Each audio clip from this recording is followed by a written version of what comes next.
नमस्कार, मैं नितेश गर्ग। आप देख रहे हैं विस्तार न्यूज। रात के 8 बज चुके हैं और वक्त है स्पेशल रिपोर्ट्स का। तो चलिए स्पेशल रिपोर्ट का रुख करते हैं और पहली रिपोर्ट लेते हैं कन्हैया कुमार से जुड़ी हुई। बिलासपुर में कन्हैया कुमार का चुनावी दौरा प्रचार प्रसार को लेकर विवादों से भरा रहा।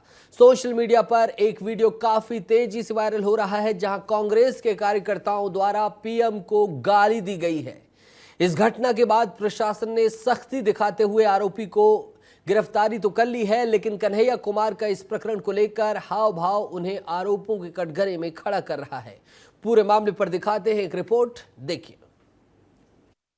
साहब ने कहा कि हम ट्रेन के डब्बे में चाय बेचते थे। गुरु, हम आपको चाय बेचते हुए तो नहीं देखे हैं, लेकिन रेलवे बेचते हुए आपको देख रहे हैं। प्रधानमंत्री सिर्फ प्रधानमंत्री नहीं है, ताजा बाबू है।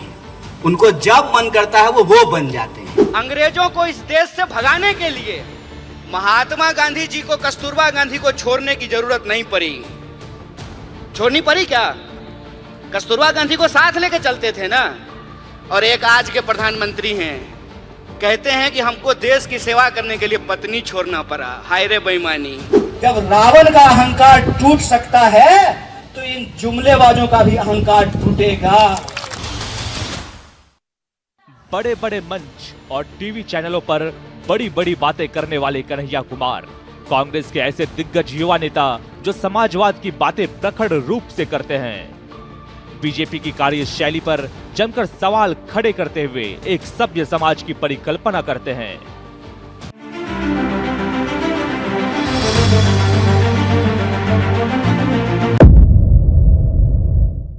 पर बात जब सभ्य भाषा की आती है तो वहां कन्हैया फिसल जाते हैं। जब रावण का अहंकार टूट सकता है तो इन जुमलेबाजों का भी अहंकार टूटेगा।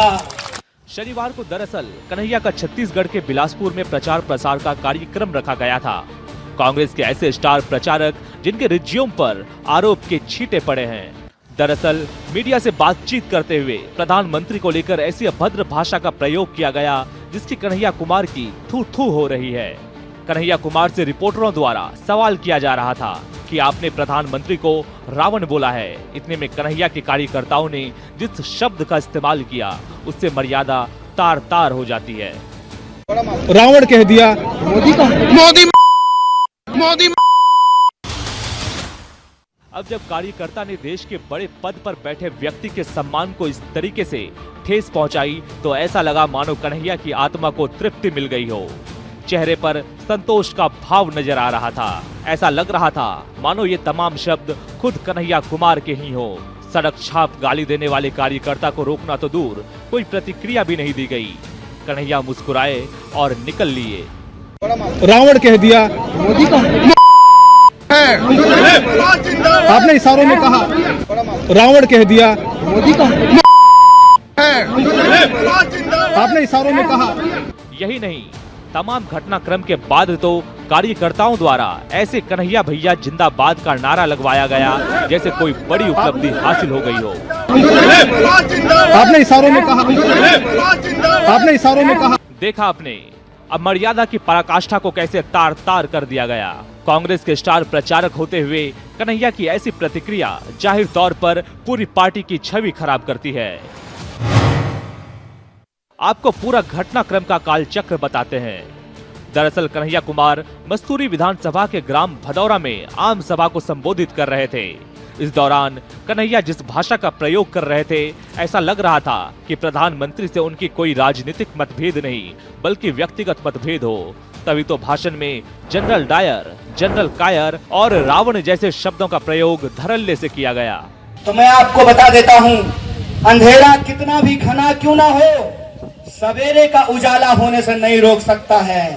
सत्ता का अहंकार कितना बड़ा क्यों ना हो, जब रावण का अहंकार टूट सकता है तो इन जुमलेबाजों का भी अहंकार टूटेगा। इसे भगाया जा सकता है तो इस जनरल कायर को भी भगाया जा सकता है। मामला यहीं से गरमाया था। कन्हैया के रावण वाले बयान पर जब सवाल किया गया तो कन्हैया का जवाब था, राजनीतिक मंचों से तो लक्षणा के तौर पर ही कटाक्ष किया जाता है। आपने इशारों में कहा कि ऐसे अगर वो भविष्य है तो अभिता और लक्षणा में ही बात की जाती है। तो अभिता और लक्षणा में ही बात की जाती है। लक्षणा यानी कि सामान्य अर्थ से भिन्न अर्थ देने वाला। रावण शब्द के संदर्भ में तो कन्हैया ने लक्षणा का उदाहरण दे दिया, लेकिन कार्यकर्ता द्वारा जिस तरीके से प्रधानमंत्री के तौहीन करने के बाद मुस्कुराना और फिर कन्हैया भैया जिंदाबाद के नारे लगाना साफ दर्शाता है कि कांग्रेस छत्तीसगढ़ में किस स्तर की राजनीति कर रही है। प्रधानमंत्री पर कन्हैया कुमार के ऐसे हाव भाव को लेकर छत्तीसगढ़ के उप मुख्यमंत्री ने कन्हैया कुमार को जमकर धोया है। अरुण साव ने मामले पर बातचीत करते हुए कहा कि विपक्ष और कन्हैया कुमार को प्रधानमंत्री बना गरीब मां का बेटा रास नहीं आ रहा है। देखिए, कांग्रेस पार्टी ये टुकड़े टुकड़े गैंग के नेता जो देश के टुकड़े होने की बात करने वाले हैं, आज एक गरीब मां के बेटा नरेंद्र मोदी जी देश के प्रधानमंत्री हैं तो इन्हें बर्दाश्त नहीं हो रहा है। इनके मंसूबे, देश के टुकड़े करने के इनके मंसूबे कामयाब नहीं हो रहे हैं और इसलिए इस प्रकार की भाषा का इस्तेमाल कर रहे हैं। इनकी मानसिकता, इनकी सोच ये जग जाहिर है। आपको बता दें, ये कोई पहली बार नहीं है जब 2024 के आम चुनाव के दौरान प्रधानमंत्री पर कोई आपत्तिजनक टिप्पणी की गई हो। कोई प्रधानमंत्री मोदी को लाठी मारने की बात करता है तो किसी के भाषण में नरेंद्र मोदी के मरने का जिक्र होता है।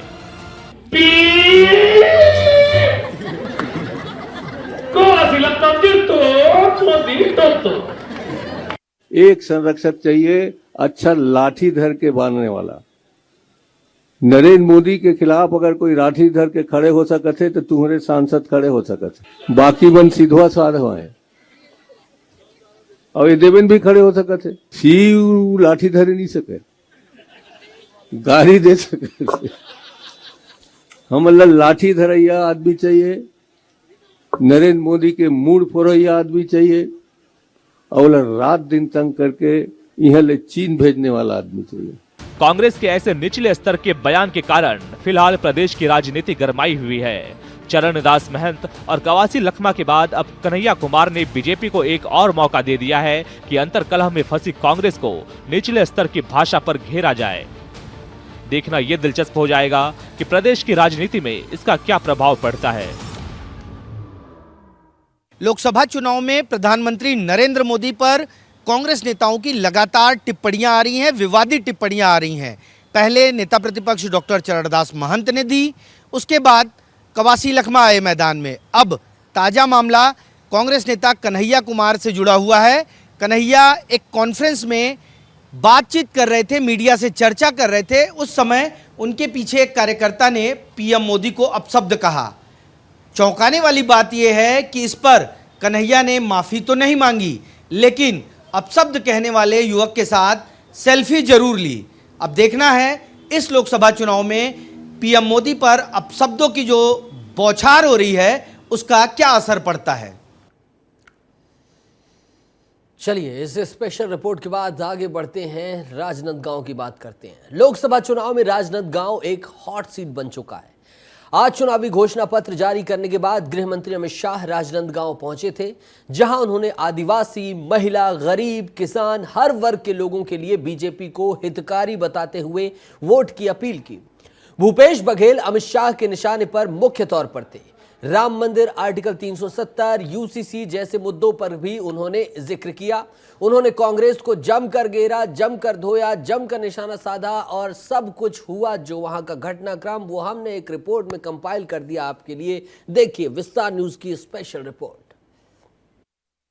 संतोष पांडे को जिताएंगे, कमल के निशान पर बटन दबाएंगे। लोकसभा चुनाव के रण में राजनांदगांव में गृह मंत्री अमित शाह की हुंकार। वही पुराने तेवर, वही पुराने अंदाज। जय श्री राम, जय जय श्री राम। राजनांदगांव में हजारों कार्यकर्ताओं की भीड़। अमित शाह की बुलंद आवाज जहां निशाने पर थे भूपेश बघेल।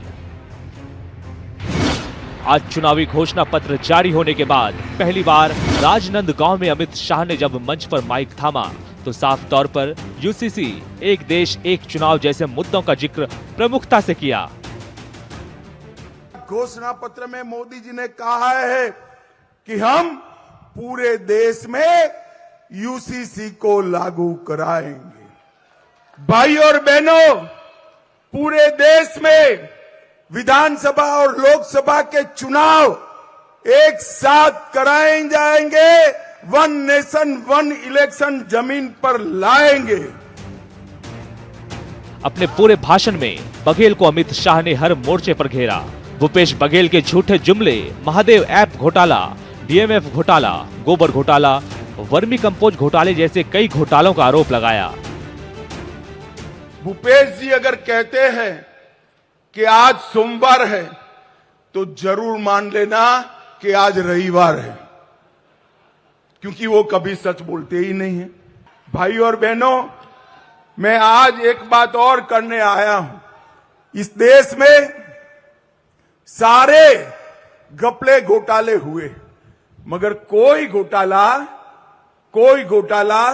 भगवान के नाम से नहीं हुआ। 2G घोटाला हुआ, वो भी कांग्रेस ने किया। कॉमनवेल्थ घोटाला हुआ, वो भी कांग्रेस ने किया। बोफोर्स का घोटाला हुआ, वो भी कांग्रेस ने किया। सबमरीन का घोटाला किया, वो भी कांग्रेस ने किया, मगर किसी का नाम भगवान के नाम से नहीं है। छत्तीसगढ़ के रण में आदिवासी समुदाय का वोट बैंक काफी महत्वपूर्ण हो जाता है। ऐसे में सूबे में ताल ठोकने वाली हर पार्टियों की कोशिश आदिवासी समुदाय को खींचने की जरूर रहती है। गृह मंत्री अमित शाह ने भूपेश बघेल को आदिवासी समुदाय के मसले पर भी घेरते हुए निशाना साधा। इस संबंध में अमित शाह ने आदिवासी बहन को राष्ट्रपति बनाने के अलावा आदिवासी समाज के लिए केंद्र सरकार द्वारा उठाए गए तमाम हितकारी कदमों को गिनवाया। गृह मंत्री के भाषण में एकलव्य विद्यालय, एसटी कंपोनेंट की बजट समेत तमाम आदिवासी समाज के लिए हितकारी बातें शामिल थी। कोई आदिवासी बेटा बेटी को राष्ट्रपति नहीं बनाए। मोदी जी ने हमारी ओडिशा की आदिवासी गरीब परिवार की बहन द्रौपदी मुर्मू को राष्ट्रपति बनाकर आदिवासियों का सम्मान करने का काम किया। भगवान बिरसा मुंडा के जयंती को जनजातीय गौरव दिन के रूप में मनाया और बजट एसटी कंपोनेंट का ये भी कांग्रेस 24,000 करोड़ का छोड़कर गई थी। कितना छोड़ा था भाई, जोर से बोलो जरा, कितना? 24,000 करोड़। मोदी जी ने इसको 1,25,000 करोड़ तक ले जाने का काम नरेंद्र मोदी जी ने किया। आदिवासी वर्ग के साथ साथ अमित शाह के चुनावी भाषण के लिस्ट में गरीब, किसान और महिलाएं भी शामिल थी, जहां गृह मंत्री ने लखपति दीदी, फ्री अनाज और गैस सिलेंडर का जिक्र कर हर वर्ग के मतदाताओं को साधने की कोशिश की। 5 किलो अनाज प्रति माह देने का काम नरेंद्र मोदी सरकार ने किया और तीसरी बार बना दो सरकार, अगले 5 साल तक ये 5 किलो अनाज जारी रहने वाला है। 38 लाख कनेक्शन दिए, 12 लाख आवास दिए और मुख्यमंत्री जी ने आते ही और 18 लाख गरीबों के आवास बनाने की घोषणा हमारे विष्णु जी ने कर दी है। नवरात्रि के समय गृह मंत्री भला अयोध्या धाम के राम मंदिर को लेकर कैसे चूक सकते थे। राम मंदिर का जिक्र कर अमित शाह ने वही पुराने अंदाज में संतोष पांडे के लिए वोट की अपील की और विरोधियों की अपने अंदाज में चुटकी ली। कमल के निशान पर बटन दबाइए, संतोष पांडे को दूसरी बार सांसद बनाइए और नरेंद्र मोदी को तीसरी बार प्रधानमंत्री बनाए। आप बनाए, दबाएंगे बटन, दबाएंगे। मगर मैं आपको कहता हूं बटन जरूर दबाना, मगर बटन महादेव ऐप पर गुस्से से दबाना और इतने गुस्से से खैरागढ़ में बटन दबाइएगा कि बटन खैरागढ़ में दबेगा और उसका करंट इटली तक लगे, ऐसे बटन दबाइएगा। आपको बता दें, छत्तीसगढ़ का राजनांदगांव लोकसभा चुनाव में हॉट सीट बन चुका है।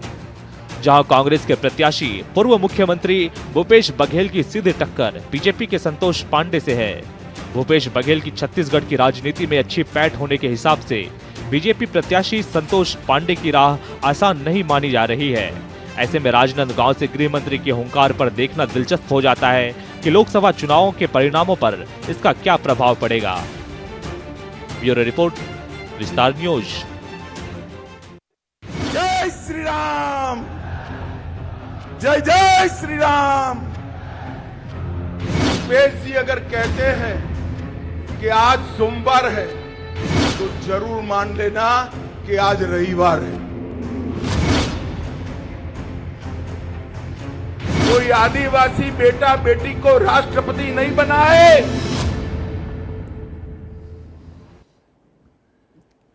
इस रिपोर्ट के बाद अगली रिपोर्ट का रुख करते हैं, जो कि नई दिल्ली से है और भारतीय जनता पार्टी के घोषणा पत्र को लेकर है। बीजेपी ने आज नई दिल्ली स्थित अपने मुख्यालय में चुनावी घोषणा पत्र जारी किया। नरेंद्र मोदी समेत इस कार्यक्रम में बीजेपी के तमाम दिग्गज मौजूद रहे। प्रधानमंत्री मोदी की मौजूदगी में 76 पन्नों के संकल्प पत्र में महिलाएं, किसान, युवा सभी के लिए विकास की सीढ़ी तय की गई है। देखिए रिपोर्ट।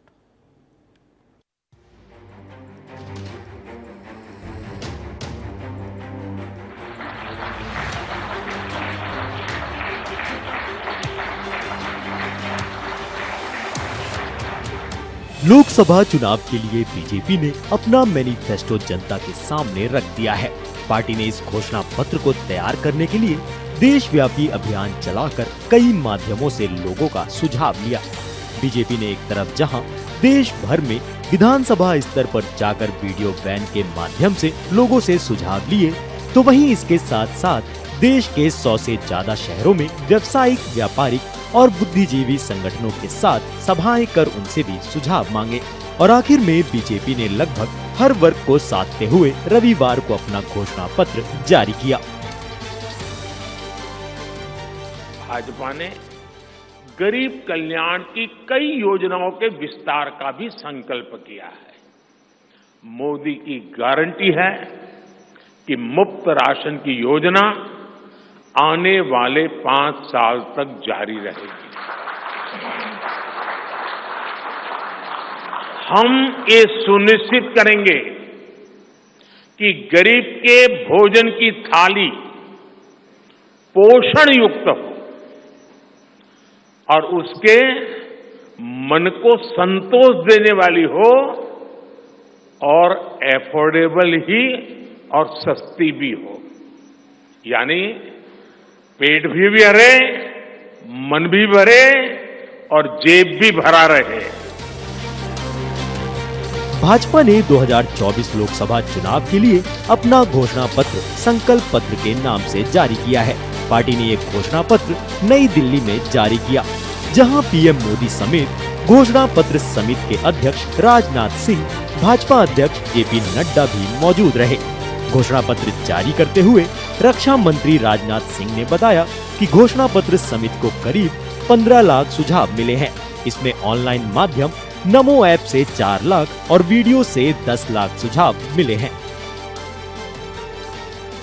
भारतीय जनता पार्टी के जिस संकल्प पत्र को आज हम जनता के सामने प्रस्तुत कर रहे हैं, उसे तैयार करने में बड़ी एक्सटेंसिव और कम्प्रिहेंसिव एक्सरसाइज भी की गई है। संकल्प पत्र समिति के पास 3 माध्यमों से सुझाव आए। पहला, रथ के माध्यम से सुझाव हमारे पास आए। दूसरा, संस्थाओं और व्यक्तियों द्वारा पार्टी संगठन के माध्यम से सुझाव आए, हम तक पहुंचाए और बड़ी संख्या में ऑनलाइन इनपुट्स भी हम तक आए। 4 लाख सुझाव नमो ऐप के माध्यम से भी आए। करीब 10 लाख सुझाव वीडियो के माध्यम से आए। ऐसे करीब 15 लाख से अधिक सुझाव समिति के पास आए हैं, जिनकी स्क्रीनिंग करके हमने उनकी समरी तैयार की है। पार्टी का ये संकल्प पत्र 76 पन्नों का है, जिसमें कई वादे किए गए हैं। लेकिन मुख्य वादों की बात करें तो अगले 5 साल के लिए मुफ्त राशन,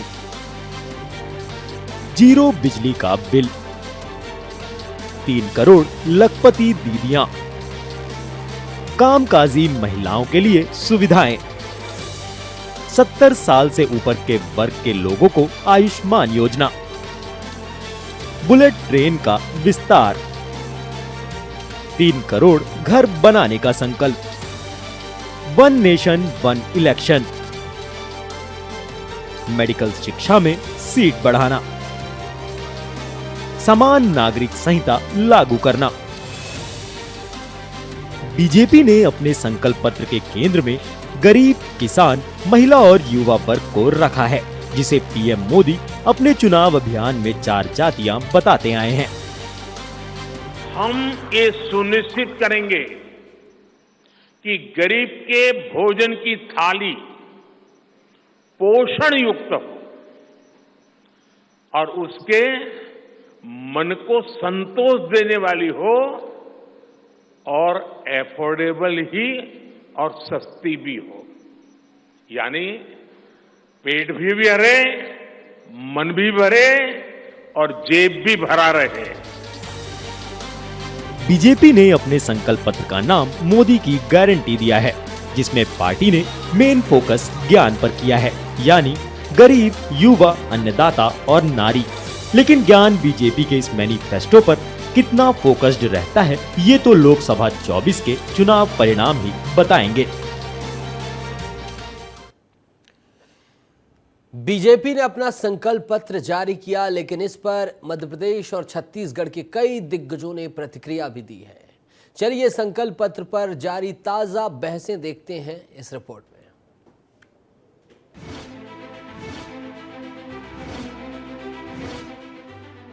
लोकसभा चुनाव के लिए बीजेपी ने अपना घोषणा पत्र जारी किया है। इसे मोदी की गारंटी नाम दिया गया। दिल्ली में बीजेपी के केंद्रीय कार्यालय में प्रधानमंत्री नरेंद्र मोदी, भाजपा के राष्ट्रीय अध्यक्ष जेपी नड्डा, गृह मंत्री अमित शाह और रक्षा मंत्री राजनाथ सिंह ने मैनिफेस्टो रिलीज किया, जिस पर पार्टी के धुरंधरों ने अपनी अलग अलग प्रतिक्रिया दी है। किसी ने इसे फिल्म का ट्रेलर बताया, तो वहीं किसी ने 2047 के विकसित भारत का विजन डॉक्यूमेंट कहा। पहले सुनते हैं कि MP CM doctor Mohan Yadav ने इस संकल्प पत्र पर क्या कहा। जयंती के अवसर पर उसके विमोचन की बात कर रहे हैं और ये देश के सामने अपनी बात रखी है। मैं भाजपा के राष्ट्रीय अध्यक्ष जी को बधाई देना चाहूंगा, हमारे प्रदेश अध्यक्ष जी को बधाई देना चाहूंगा कि आज हमने अपने विजन डॉक्यूमेंट को संकल्प पत्र के सामने रखा कि हम अगर कोई संकल्प लेते हैं तो उसको लागू भी करते हैं। मेरी अपनी ओर से बधाई। प्रधानमंत्री जी आज मध्य प्रदेश के दौरे पे आ रहे हैं। यशस्वी प्रधानमंत्री का मध्य प्रदेश की धरती पे स्वागत है, अभिनंदन है। हम सब मान के चलते हैं उनका, खास करके एक बार जब नए वर्ष का शुभारंभ हुआ, वर्ष प्रतिपत्ति के दिन उनका अपना शुभागमन हुआ और आज अम्बेडकर जी, बाबा साहब अम्बेडकर की जन्मस्थली मध्य प्रदेश में है। हम सबका गौरव है और सौभाग्य की बात है कि आज उनकी जन्मस्थली को नमन करने एक तरह से मध्य प्रदेश की धरती पे वो आए हैं। मेरी अपनी ओर से उनका वंदन, अभिनंदन। बीजेपी के इस संकल्प पत्र या फिर कहें तो मोदी की गारंटी पर छत्तीसगढ़ के मुखिया सीएम विष्णुदेव साय ने भी अपनी प्रतिक्रिया दी है। सीएम साय ने कहा कि ये तो अभी ट्रेलर है, पिक्चर अभी बाकी है। अभी तक ये जो हमने आप लोगों के सामने में बात रखा है, ये तो खाली ट्रेलर है और आगे और बहुत इस देश का विकास होना है। गरीबी मुक्त भारत और विकसित भारत की कार्य योजना पर 4 जून से ही काम शुरू हो जाएगा, जब 4 जून को लोकसभा का रिजल्ट आएगा। बीजेपी अपने संकल्प पत्र के साथ रविवार को सामने आई, जिस पर पार्टी के धुरंधर ने एक के बाद एक तारीफों के पुल बांधे। तो ऐसे में भला विपक्ष कैसे चुप्पी साधे रह सकता था। बीजेपी के इस संकल्प पत्र पर कांग्रेस ने तंज कसा है। एमपी कांग्रेस के पीसीसी चीफ जीतू पटवारी ने कहा कि मोदी की गारंटी मतलब झूठ की गारंटी है। हमारे देश के लोकतांत्रिक और मौलिक अधिकारों को दुनिया में क्रिटिसिज्म किया जा रहा है, इसके लिए दोषी कौन है? और ये भी बताने में बीजेपी असमर्थ रही कि मोदी गारंटी की जब बात करते हैं तो मोदी की गारंटी है कि जो बोलते हैं वो करते ही नहीं है। ये मोदी की गारंटी है कि 3100 का धान बोला था, नहीं हुआ।